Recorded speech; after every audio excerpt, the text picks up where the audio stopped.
And first of all, the front page of the Sunday Telegraph today revealing that the architect of the Chagos deal, the former Prime Minister of Mauritius, Pravin Jugnauth, has been arrested on suspicion of money laundering.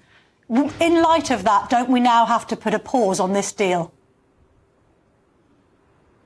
Well, the negotiation with the Chagos Islands is about securing the long-term future of an incredibly important UK-US military base. That's what the deal is seeking to achieve. It's why the previous government began negotiations around it. And what matters to me is making sure for our national security that long-term position is upheld. And, you know, there's been a lot of commentary on what that deal is. When it's finished, it'll be published in the usual way. But let's not lose sight of what we're trying to do here. We're trying to secure the long-term future of an essential facility. But we're giving the Chagos Islands to Mauritius, so why are we also giving away a load of taxpayers' money on the back of it?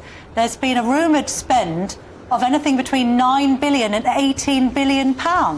If we're giving them the islands, one first of all questions why on earth we're giving them away, but why are we also paying them?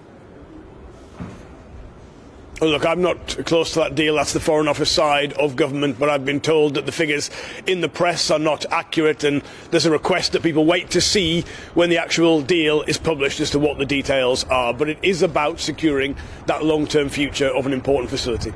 I know, but if we're going to secure our long-term future when it comes to our own defences, there's now a row brewing about whether we should be spending more on defence in general.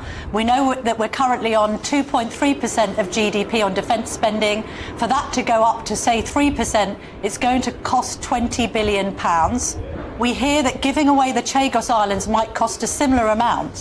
Why not just cancel the deal with the Chagos Islands and plough that money into the Ministry of Defence? That would really protect British interests, wouldn't it?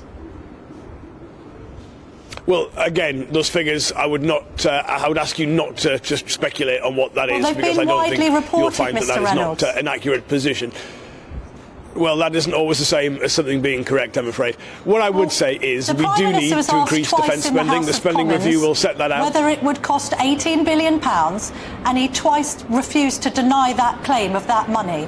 So the Prime Minister hasn't ruled out it costing £18 billion. That's why I'm using that figure.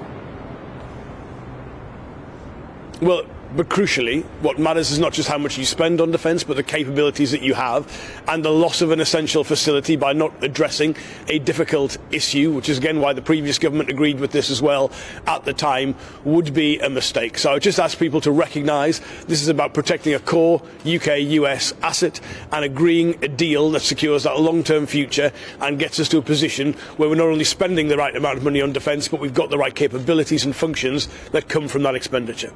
But if we give a load of taxpayers' money to Mauritius and we can't guarantee whether it will be used for scams or money laundering, isn't that going to be very irresponsible? I think what would be irresponsible is not engaging with this issue and putting the future of a US-UK military base in question.